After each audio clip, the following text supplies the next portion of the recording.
September 13, 1942, Srednaya Aktuba airfield, Stalingrad front, Soviet Union. Unteroffizier Erwin Meyer climbed into the cockpit of his Messerschmitt Bf 109 G2, 11 victory markings painted beneath the canopy, 3 Iron Crosses earned in 18 months of aerial combat. He checked his instruments with the confidence of a man who'd mastered the eastern sky, writing in his logbook that morning, "Another easy day hunting Bolshevik crows. Their pilots fly like frightened schoolboys." In 4 hours, those words would haunt him as he dangled from a parachute, flames consuming the aircraft he'd thought invincible, shot down by a pilot he refused to believe existed. A 21-year-old woman with blonde hair and a white lily painted on her fuselage. The Luftwaffe's finest had laughed at rumors spreading through German intelligence channels that summer. Soviet women were flying fighters over Stalingrad. The reports seemed absurd, propaganda designed to mask the Red Air Force's catastrophic losses. German pilots had destroyed over 5,000 Soviet aircraft in the first year of Operation Barbarossa, achieving kill ratios of 10-1. The few remaining VVS pilots huddled at night bases, too terrified to challenge Luftwaffe dominance during daylight hours. Women flying combat missions. It was the desperate lie of a collapsing empire. They stopped laughing by winter. The doctrine of certainty. The German assessment of Soviet air capabilities in September 1942 rested on 18 months of overwhelming evidence. The Luftwaffe owned the sky. Generaloberst Wolfram von Richthofen's Luftflotte 4 commanded 1,600 aircraft concentrated along the Stalingrad front, the most powerful single air command in the world. From August 23 through September, his bombers and fighters flew over 20,000 sorties, reducing the city to rubble while maintaining absolute daytime air superiority. Soviet resistance existed only in darkness. The mathematics seemed irrefutable. Between June 22, 1941 and September 1942, the Luftwaffe had obliterated Soviet aviation as an organized force. German pilots reported encounters with obsolete Polikarpov fighters, flown by poorly trained conscripts who broke formation at first contact. The rare modern Yak-1 fighters appeared in penny packets, isolated and overwhelmed by coordinated swarm tactics perfected over Spain, Poland, and France. Luftwaffe intelligence estimated VVS operational strength at perhaps 400 serviceable aircraft along the entire Stalingrad sector. Outnumbered 4-1, outgunned, outflown. The technical superiority seemed equally decisive. The Messerschmitt Bf 109F and G models dominated Soviet fighters in every performance category that mattered. Superior climb rate, better high-altitude performance, automatic wing slats providing lower stall speeds and tighter turns. German pilots enjoyed 2 years of combat experience against enemies who'd averaged 60 flight hours before first contact.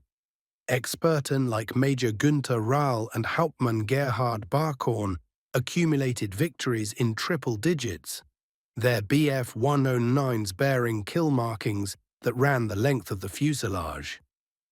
Against this aerial leviathan stood the Red Air Force's desperate response, 3 experimental all-female aviation regiments authorized by Stalin in October 1941.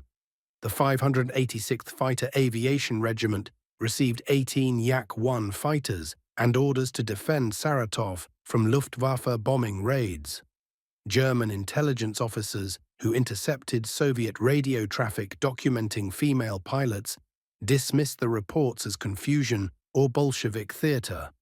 Real combat aviation required strength, aggression, spatial awareness, and split-second decision-making under G-forces that could render pilots unconscious. Women lacked the physical capacity and psychological disposition for aerial combat. This wasn't prejudice, It was aeronautical science confirmed by every Western Air Force. Combat flying subjected pilots to sustained forces of 4, 5, sometimes 6 times normal gravity during violent maneuvers. Blood drained from the brain, causing tunnel vision, grey-out, then complete blackout. German pilots trained extensively in centrifuge simulators to build tolerance. Oberst Hans-Ulrich Rudel, the Luftwaffe's most decorated ground attack pilot, summarized the prevailing view in his diary. The Soviets grow desperate. Next, they will send children and cripples against us. A woman at the stick of a yak facing a Messerschmitt. She would be dead before seeing her killer. The young women of the 586th Fighter Regiment understood exactly what the Germans thought of them. Navigator Galina Olkovskaya recalled male Soviet pilots swooping down on their formations during training, forcing them to scatter. Hazing designed to prove women couldn't maintain discipline under pressure. Some male ground crews refused to service aircraft if women had flown them, claiming feminine weakness compromised combat readiness. Soviet aviation doctrine had no provisions for female facilities, proper-fitting flight suits, or equipment scaled to smaller body sizes. The women adapted. They tore up bedding to stuff oversized boots. They customized ill-fitting uniforms with needle and thread. They trained with twice the determination, knowing one mistake would confirm every prejudice. They flew practice interceptions until muscle memory replaced conscious thought. By September 1942, a handful of the most exceptional pilots from the 586th had been selected for integration into frontline male regiments defending Stalingrad. Among them, Yekaterina Budanova and Lydia Litviak, both barely 20 years old. Both flight instructors who'd trained scores of pilots before the German invasion, both about to encounter the Luftwaffe's finest over Stalingrad, and prove that German certainty was built on faulty assumptions. The White Lily, Lydia Vladimirovna. Litviak had forged her logbook to get into combat. Born in Moscow on August 18, 1921, she'd become obsessed with aviation at 14 when she joined a local flying club. She soloed at 15 and became a flight instructor at 17, training 45 pilots at the Kalinin Aero Club before the war.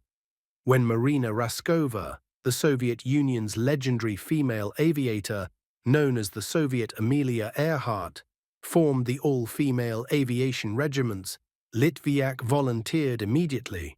Raskova rejected her application. Insufficient combat experience. The regulations required specific flight time minimums. Litviak returned a week later with an altered logbook showing exactly 100 additional flight hours. Raskova saw through the forgery immediately, but recognized something more valuable than honesty: obsessive determination. The girl who reported to Engels Air Force Base for training stood 5 feet tall, weighed 95 pounds, and required cushions to reach the Yak-1's rudder pedals. She bleached her brown curls platinum blonde with peroxide in defiance of military regulations. She added a fur collar to her standard-issue flight suit. She kept wildflowers in her cockpit, yellow roses given by her mother. Her mechanic, Inna Pasportnikova, spent hours modifying the pilot's seat so Litviak could see over the instrument panel. Pasportnikova fabricated custom extensions for the rudder pedals and reinforced the seat frame. Everything about Litviak screamed unsuitability for combat aviation. Except her flying, Squadron Commander Boris Yeremin, himself a future Lieutenant General of Aviation, called Litviak a born fighter pilot, very aggressive. The aggressiveness wasn't recklessness, it was precision violence honed through hundreds of training hours. She understood the Yak-1's limitations and exploited its strengths with mathematical precision. The Yak-1 featured a tight turning radius at low altitude, completing a full circle in 20 to 21 seconds at 3,000 feet. It offered excellent acceleration in the dive thanks to relatively low weight, 5,137 pounds empty versus the Bf-109's 5,523 pounds. Its wooden construction absorbed battle damage that would have been catastrophic in all-metal airframes. The Yak's armament was light by Western standards but effective. One 20mm Eshvac cannon firing through the propeller hub, one 12.7 mm Berezin machine gun mounted above the engine. Both weapons were rigidly mounted on the center line, eliminating convergence problems. Soviet doctrine emphasized marksmanship over volume of fire. Place your rounds precisely rather than spraying bullets. The Yak-1 had significant weaknesses. It was inferior to the Bf-109F in rate of climb at all altitudes. The German fighter's automatic wing slats provided better control in sharp turns and vertical maneuvers. At altitudes above 16,000 feet, the Bf-109's performance advantage became overwhelming. But most combat over Stalingrad occurred below 10,000 feet. At those altitudes, a skilled pilot in a Yak-1 could match or beat a Messerschmitt. Litviak had studied the performance charts until she'd memorized every number, every advantage, every weakness. On September 10, 1942, Litviak and three other female pilots, Budanova, Raisa Beliaeva, and Maria Kuznetsova, arrived at the 437th Fighter Aviation Regiment's forward base at Srednaya Akhtuba on the Volga River's east bank. The male pilots greeted them with hostility ranging from skepticism to open contempt. Several pilots refused to fly in formation with women. The regiment commander assigned the women the oldest, most battle-damaged Yak-1s available. Litviak inspected her assigned fighter, White 32. The aircraft had accumulated 73 combat hours and suffered 2 forced landings. The engine ran rough at idle. The gun sight glass was cracked. She accepted it without complaint. She requested that a white lily be painted on the fighter's nose, both a reference to her name and a personal talisman. A skeptical mechanic painted a crude white flower below the cockpit. Litviak thanked him sincerely. She flew her first combat patrol on September 11th. 4 Yak-1s at 12,000 feet, scanning for German bombers. Nothing happened. The Luftwaffe was concentrating elsewhere that day. September 12th, another quiet patrol, reconnaissance over German positions west of Stalingrad. The Yaks maintained altitude, staying above light anti-aircraft fire. Luftwaffe fighters controlled the airspace through sheer numerical superiority and veteran experience. Soviet pilots survived by avoiding direct contact unless they enjoyed overwhelming advantage. The standing joke among VVS pilots captured the impossible situation. The German kills you in the air. The Commissar kills you on the ground for cowardice. Soviet political officers demanded aggression, but tactical reality required caution. Charging into superior enemy formations was suicide. Refusing to engage was cowardice punishable by execution. September 13, 1942. Litviak's third combat mission. The mission that would change everything. 4 Yak-1s led by Major S. Danilov scrambled at 0820 hours to intercept Juncker's Ju-88 bombers, attacking Soviet defensive positions at Stalingrad.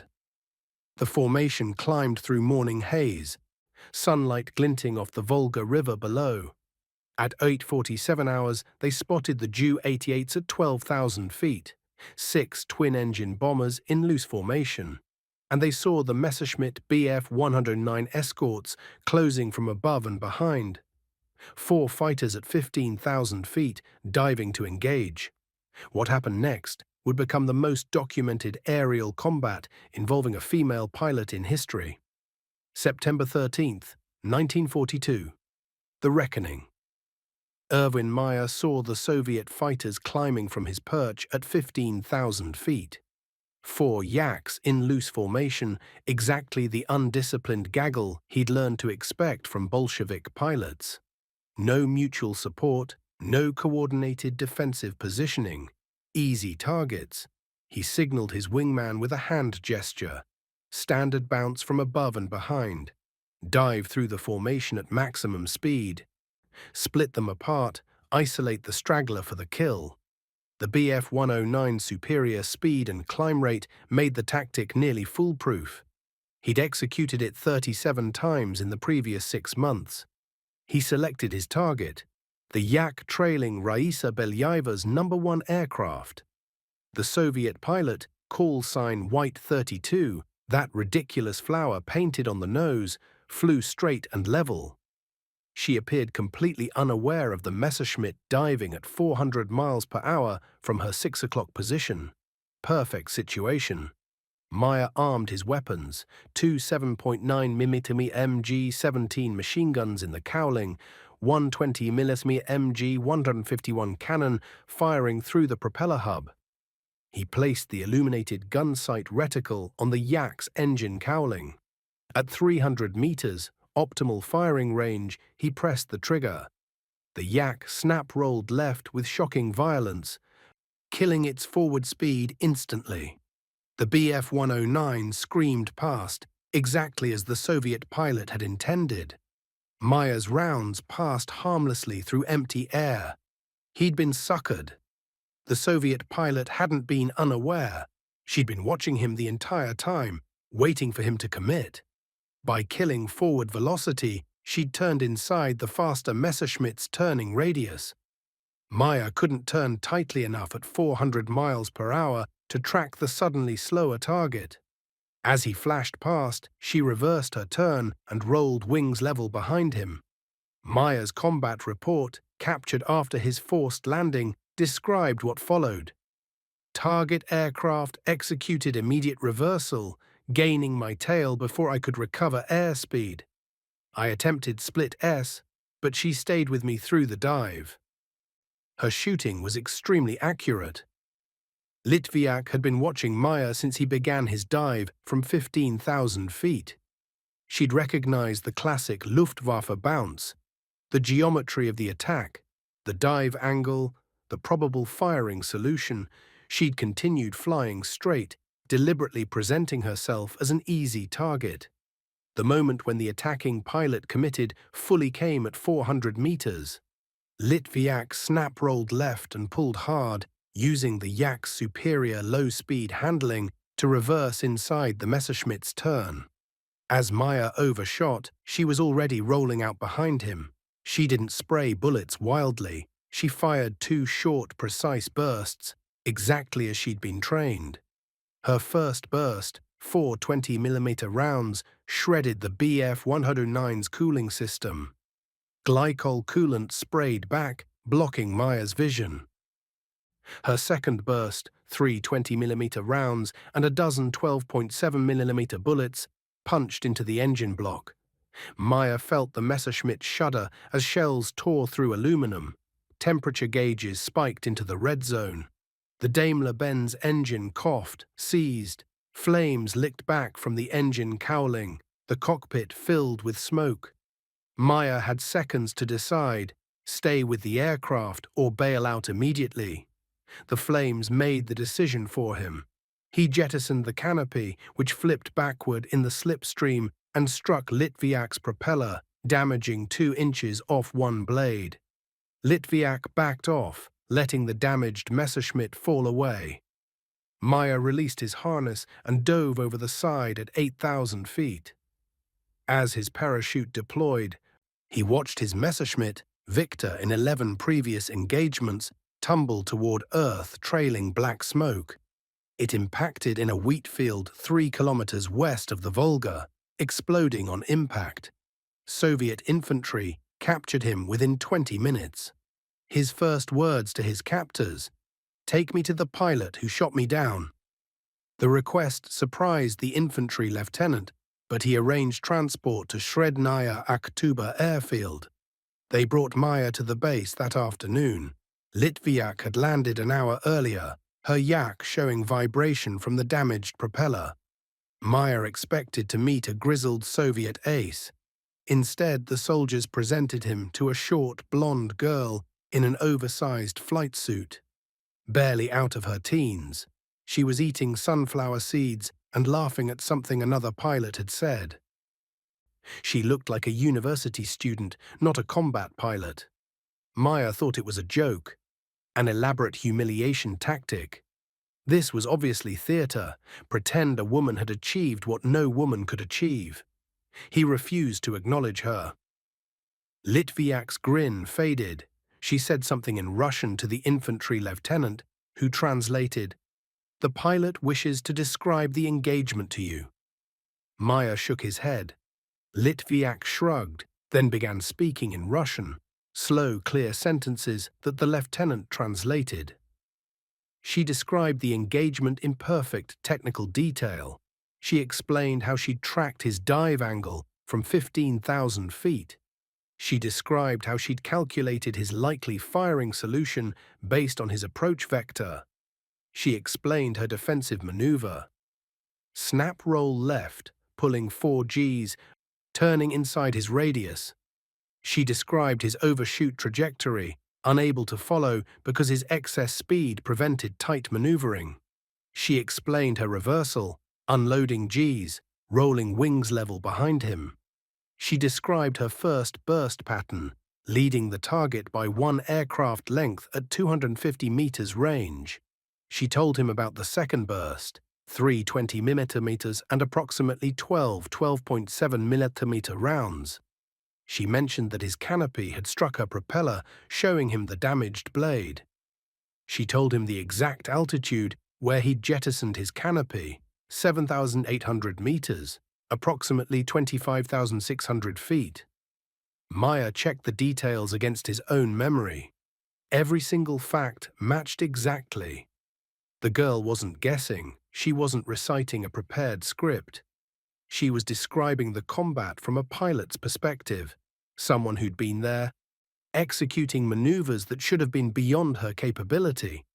The 3 Iron Cross recipient sat silent as a 21-year-old Soviet woman explained exactly how she'd beaten him. His interrogation report concluded, "I was shot down by a female pilot. I did not believe this was possible until she described the engagement with technical precision I could not dispute. The Russians have women flying combat missions. We must warn our pilots." The warning never reached most Luftwaffe units. German intelligence dismissed Maya's report as confusion caused by trauma. Women flying combat?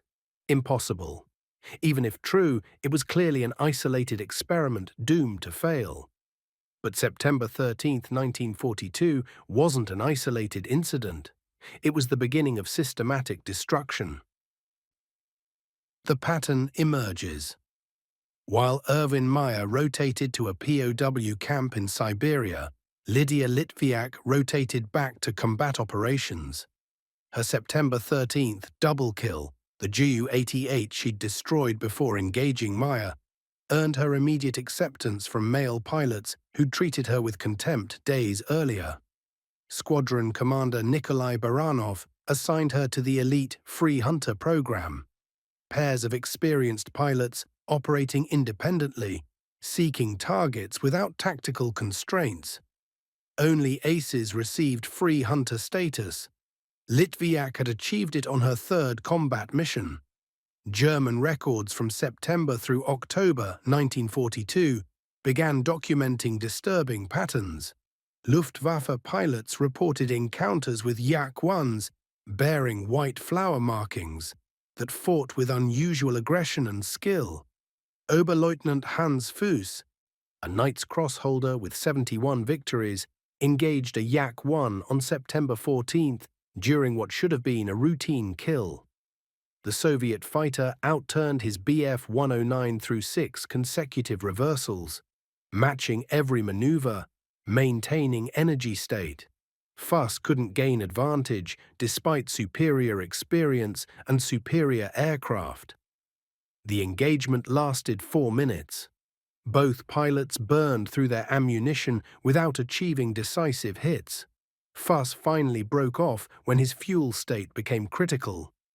He was critically injured when the damaged fighter somersaulted during landing. He died of his wounds 2 months later. He never confirmed whether the Yak pilot was the same woman who'd shot down Maya. On September 27th, Litviak destroyed a Ju-88 bomber despite concentrated defensive fire.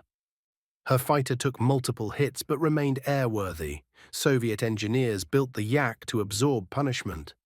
The bomber pilot, Oberleutnant Johann Wisniewski, an Iron Cross holder, went missing with his entire crew.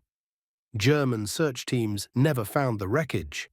By October, Litviak had transferred to the 9th Guards Fighter Aviation Regiment, an elite unit composed entirely of aces and potential aces. The 9th Guards was commanded by Lev Shestakov, himself a hero of the Soviet Union. Pilots included Vladimir Lavrinenkov, who would finish the war with 47 victories. Litviak and Budanova were the only women. Lavrinenkov later recalled, "Katya was tall, kept her hair short. Lydia looked thoughtful and quiet. Both were excellent pilots. After they'd proven themselves, we forgot they were women." The technical disparity between German and Soviet fighters hadn't changed. The Bf-109F and G models still climbed faster, flew higher, packed heavier armament. Soviet aircraft production quality remained inferior to German standards. The Luftwaffe maintained a kill ratio exceeding 3-1 through late 1942. But individual skill was beginning to matter more than aggregate statistics. Experienced Soviet pilots learned to exploit the Yak's advantages: superior low-altitude maneuverability, tighter turning radius, centerline armament that rewarded accurate shooting. They developed tactics specifically designed to counter Bf-109 attacks, the same tactics Litviak had employed against Maya. Soviet pilots who survived their first 10 missions became dangerous opponents. Those who survived 50 missions became aces.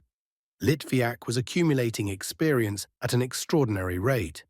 Her scorecard from October 1942 through March 1943 documented systematic demolition of Luftwaffe confidence. October through December 1942, multiple confirmed kills, including another Bf-109. Luftwaffe intelligence began tracking reports of an aggressive Yak pilot who appeared to seek out German fighters rather than avoid them. The pattern was unusual enough to merit notation in tactical briefings. February 11, 1943, 2 kills, 1 Ju-87 Stuka dive bomber solo, 1 Focke-Wulf FW-190 shared with other pilots. The FW-190 was Germany's newest frontline fighter, designed specifically to counter Soviet aircraft the Bf-109 couldn't handle. Litviak engaged and destroyed one anyway. March 22, 1943, the day Lydia Litviak proved she was mortal. 6 Yak fighters attacked 12 Ju-88 bombers. Litviak shot down 1 bomber, then engaged the Bf-109 escorts. She destroyed 1 Messerschmitt, but took hits from others. Wounded, bleeding severely, she flew her damaged Yak back to base and landed safely. Doctors wanted to ground her. She returned to combat 10 days later. A March 1943 Luftwaffe intelligence report: certain Soviet pilots demonstrate competence approaching our experienced personnel. Engagements should not be assumed routine. Fighter escorts must maintain formation discipline against all Soviet aircraft, regardless of type. What the report didn't mention, one of those certain Soviet pilots was a 5-foot-tall woman who kept flowers in her cockpit. The balloon. By spring 1943, scattered reports about Soviet female pilots had accumulated sufficiently that Luftwaffe command could no longer ignore them. German intelligence confirmed 3 all-female Soviet aviation regiments. The night bombers, flying obsolete Polikarpov Po-2 biplanes, had earned a nickname among German troops: Nachthexen, night witches. The wooden planes flew too slowly for German fighters to intercept. They appeared at night, dropped bombs, vanished. German soldiers reported hearing the whooshing sound of wind through the Po-2's bracing wires, like a witch's broomstick, moments before explosions. The night witches were annoying, but not strategically threatening. The fighter pilots were different. They flew modern combat aircraft in daylight against Luftwaffe formations, engaging in turning dogfights that required split-second timing. Several female pilots had achieved ace status, 5 or more confirmed kills.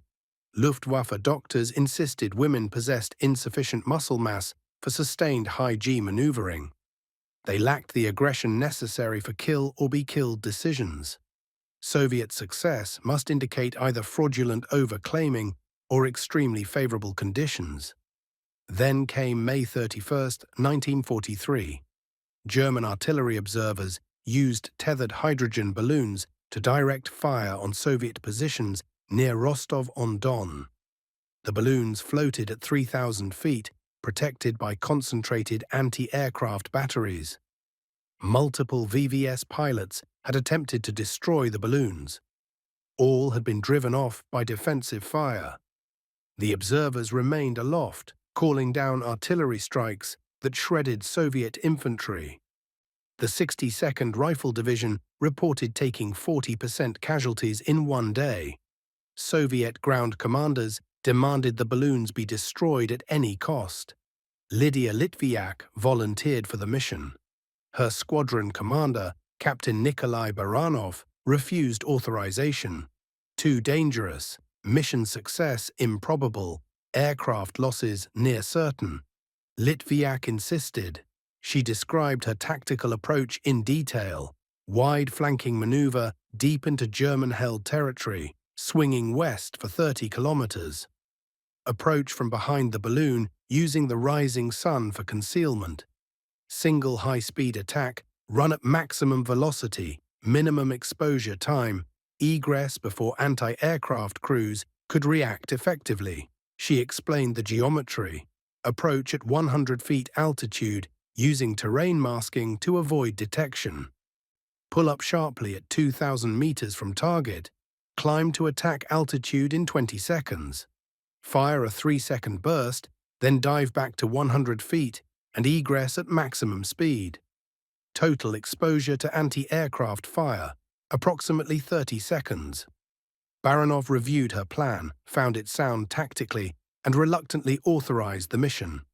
She would fly solo, no wingman, no escort, no support.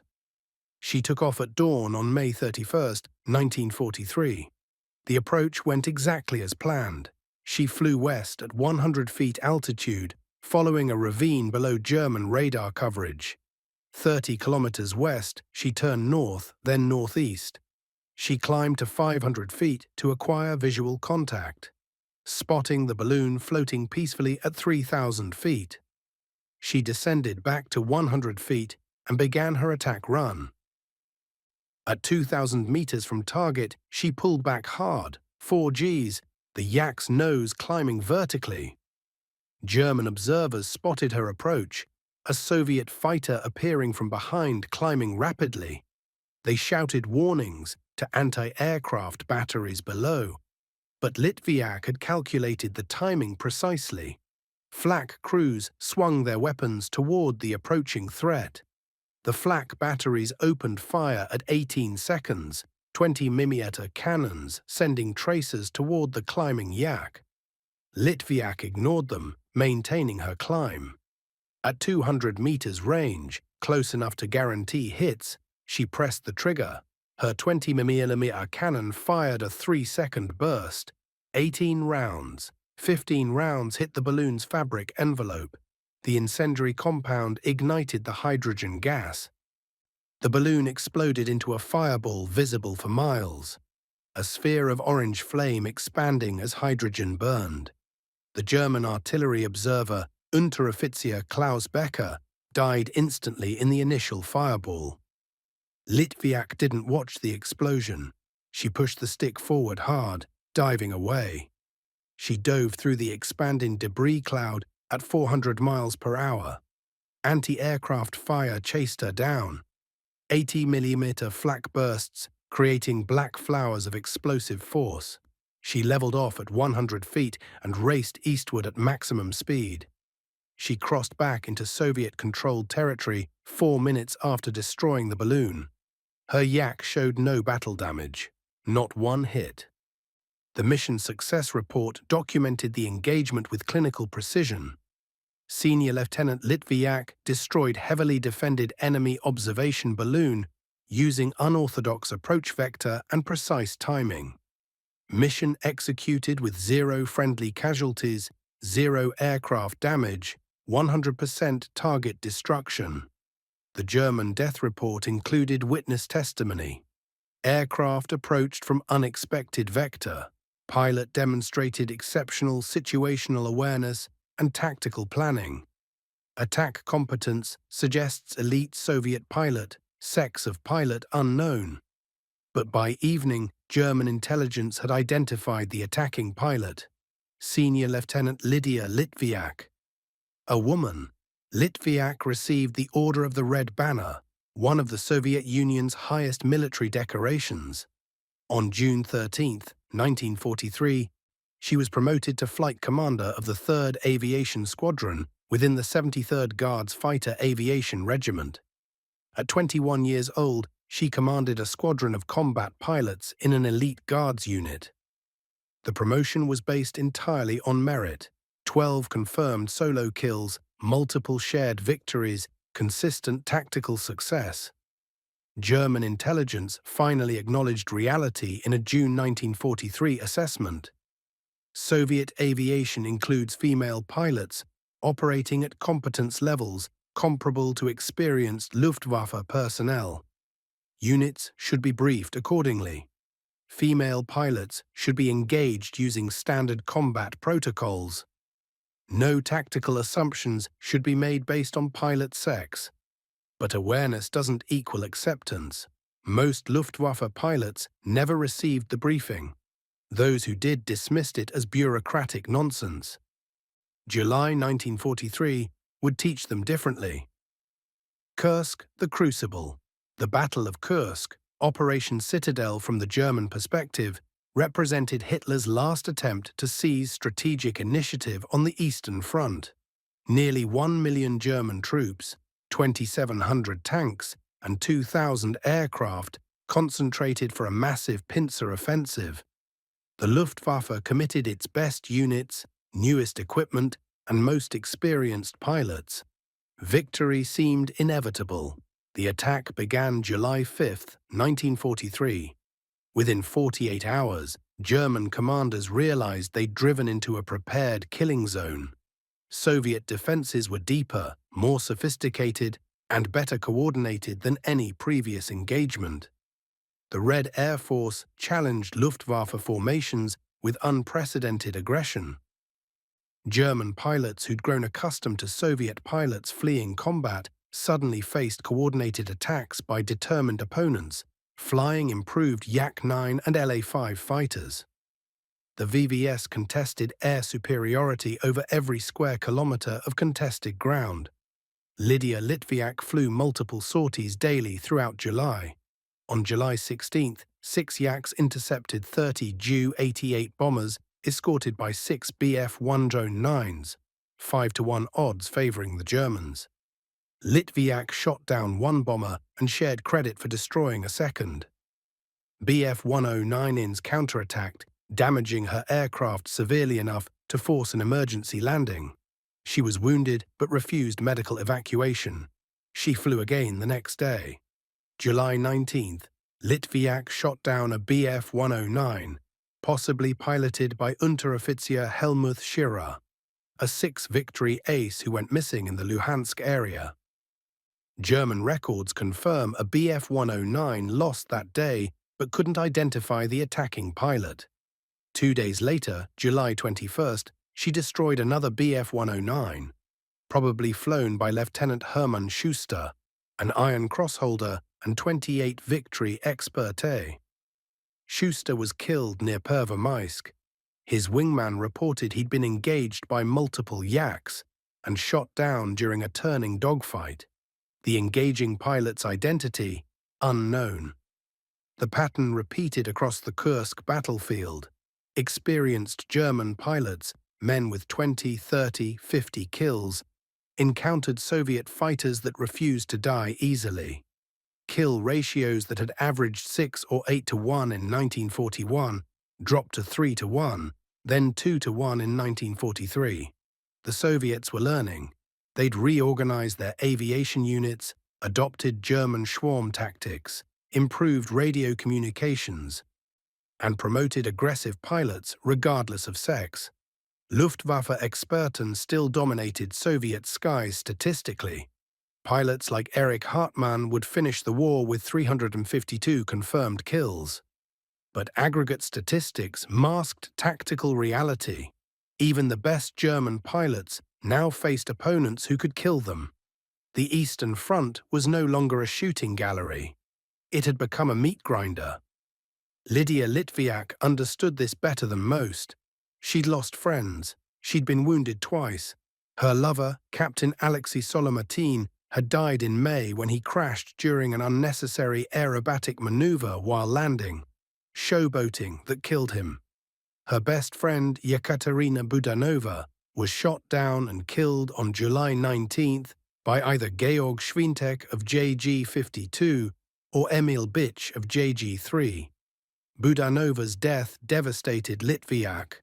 Her mechanic, Inna Pasportnikova, recalled, "Lilia didn't want to stay on the ground. She only wanted to fly and fight, and she flew combat desperately." Desperately. The word captures Litviak's psychological state in late July 1943. She flew 4, sometimes 5 missions daily. She hunted German formations with reckless aggression. Squadron mates worried she was seeking death, unable to process the losses that had accumulated around her. Her tactical judgment remained sound, her flying still precise, but something had shifted. She was taking risks that even ace pilots avoided. August 1st, 1943, her 4th sortie of the day. The last flight. The mission brief was routine. Escort Ilyushin Il-2 Sturmovik. Ground attack aircraft bombing German positions near Dmitrievka. Return to base at Krasny Luch on the Mius front. 8 Yak-1 fighters, including Litviak's White 23, providing top cover for slower, heavily armed Il-2s. German intelligence had reported heavy Luftwaffe presence in the sector. Bf 109 units from JG-3 and JG-52 conducting fighter sweeps. The Il-2s completed their attack run at 14:20 hours. Litviak's formation turned east for home. The escort mission was nearly complete. German fighters dove from above and behind. Standard Luftwaffe bounce, multiple Bf 109s, possibly 8 or more, targeting the Yak formation. Soviet pilots scattered, each pair engaging separate threats. Pilot Ivan Borishenko, flying as Litviak's wingman, saw her turn to engage a group of German bombers that had appeared, Ju-88s, or perhaps Do-217s, sources differ. She was attacking rather than evading, aggressive to the last. Then Borisenko lost visual contact as aircraft disappeared into cloud cover. He glimpsed her Yak one final time through a gap in the clouds. Smoking, trailing fire, 8 Bf 109s in pursuit. No parachute, no explosion. The damaged fighter vanished into the clouds. Lydia Litviak never returned to base. 2 German pilots likely shot her down. Feldwebel Hans-Jürg Merkel of 1JG-52 claimed a Yak-1 near Dmitrievka, his 30th victory. German combat records note Merkel was subsequently killed when the Soviet pilot he'd shot down rammed his aircraft during the engagement. Lieutenant Hans Schlief of 7JG-3 claimed a LAGG-3 in the same sector. Both claims could be Litviak. Neither German pilot knew his opponent's identity. Soviet authorities listed her as missing in action. Stalin's regime considered missing soldiers potential traitors. Missing in action prevented the award of Hero of the Soviet Union, the nation's highest military honor. Litviak's commanders submitted the paperwork anyway, documenting 12 solo victories, 4 shared kills, 66 combat missions in 11 months. The award was deferred. Missing pilots weren't heroes, they were question marks. Inna Pasportnikova, Litviak's mechanic, refused to accept uncertainty. She began searching for the crash site immediately after the war, convinced her pilot had been killed, not captured. Pasportnikova spent 36 years investigating over 90 crash sites across Ukraine. She excavated wreckage, she interviewed villagers, she checked burial records in dozens of rural communities. In 1979, she found records indicating an unidentified female pilot had been buried in the village of Dmitrievka, the same location where Merkel had claimed his final victory. Local farmers had pulled the pilot's body from a crashed Yak-1 shortly after the battle. She'd been dead when they found her, killed by head wounds. They'd buried her on the outskirts of the village, marking the grave unknown pilot. Soviet forensic specialists exhumed the remains. Dental records and physical characteristics matched Lydia Litviak. She'd died on impact, her Yak-1 shattered by the collision with Earth after being shot down by multiple German fighters. The aggressive pilot who'd hunted Bf-109s across the Stalingrad sky had finally encountered odds even she couldn't overcome. On May 6, 1990, 47 years after her death, USSR President Mikhail Gorbachev posthumously awarded Lydia Vladimirovna Litviak the Gold Star of Hero of the Soviet Union. The reckoning German military records from 1943 through 1945 document the systematic destruction of Luftwaffe doctrine regarding female pilots. The few surviving interrogation reports show evolving awareness. 1942, reports of female Soviet pilots dismissed as propaganda. 1943, female pilots confirmed in combat roles, tactical significance considered minimal. 1944, Soviet female pilots demonstrate competence comparable to male counterparts. Standard engagement protocols apply. 1945, multiple Soviet female aces documented. Threat assessment equivalent to experienced enemy pilots. The evolution from mockery to respect took 3 years and cost hundreds of German lives. Luftwaffe pilots who encountered Lydia Litviak, Yekaterina Budanova, or the dozens of other Soviet women flying fighters learned that gender was irrelevant in combat. The pilot who could place rounds on target won the engagement. The pilot who understood her aircraft's strengths won the fight. The pilot willing to press the attack when self-preservation said retreat won the war. German aviation medicine, so confident in 1942 that women lacked physical capacity for combat flying, couldn't explain away documented reality. Soviet women had flown over 30,000 combat sorties. 33 received the Hero of the Soviet Union decoration. 2 achieved ace status. Litviak's 12 confirmed kills placed her among the top-scoring Soviet pilots of any gender. Her tactical innovations, using the Yak-1's tight turning radius to reverse enemy attacks, attacking from unexpected vectors, maintaining aggression despite numerical disadvantage, became standard Soviet doctrine. The Luftwaffe's failure wasn't tactical or technical, it was epistemological. German commanders constructed theories about aviation combat based on assumptions that turned out to be false. Women couldn't fly fighters competently, except they could. Soviet pilots were poorly trained cannon fodder, except some weren't. Technological and training superiority guaranteed continued German dominance, except Soviet aviation improved while Luftwaffe quality declined. Erwin Meyer, the 11-victory ace shot down on September 13, 1942, survived the war in Soviet POW camps and returned to Germany in 1948. He rarely spoke about his combat experiences, but when asked about being shot down by a woman, he gave the same answer. She was a better pilot than me that day. I made assumptions. She didn't. I paid for my assumptions with my aircraft. Others paid with their lives. The Eastern Front Air War statistics tell the story's conclusion. In 1941, German fighters achieved kill ratios exceeding 10-1. By 1943, the ratio had dropped to 3-1. By 1945, Soviet fighters outnumbered German aircraft 4-1, and VVS pilots matched Luftwaffe skill levels consistently. The Red Air Force flew unchallenged over Berlin as the war ended. Among the pilots who'd contributed to that transformation, Lydia Litviak, 5 feet tall, 95 pounds, blonde hair bleached in violation of regulations, flowers in her cockpit, white lily painted on her fuselage, 12 confirmed kills, 4 shared victories, 66 combat missions in 11 months before being shot down at age 21. Aftermath. Ina Pasportnikova, the mechanic who spent 36 years searching for her pilot, attended the ceremony when Gorbachev awarded Litviak the Hero of the Soviet Union in 1990. She was 83 years old.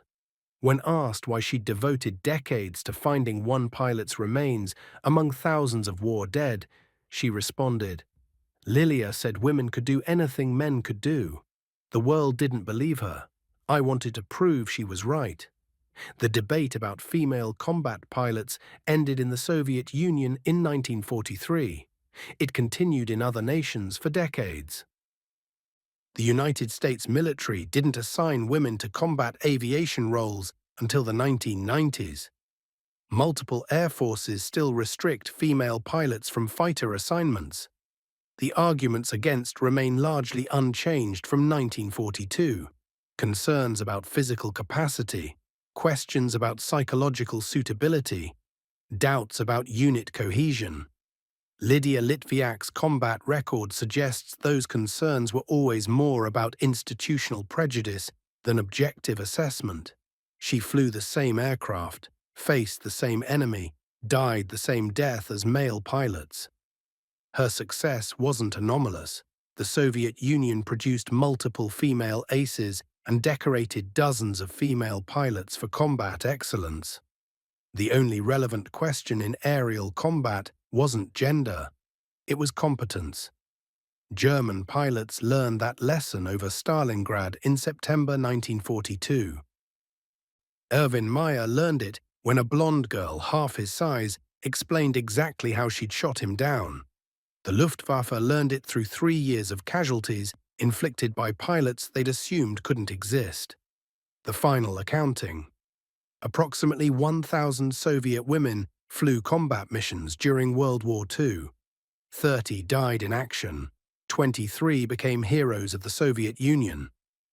2 achieved fighter ace status. Their collective combat record, over 30,000 sorties, hundreds of enemy aircraft destroyed, demolished every assumption about female unsuitability for combat aviation.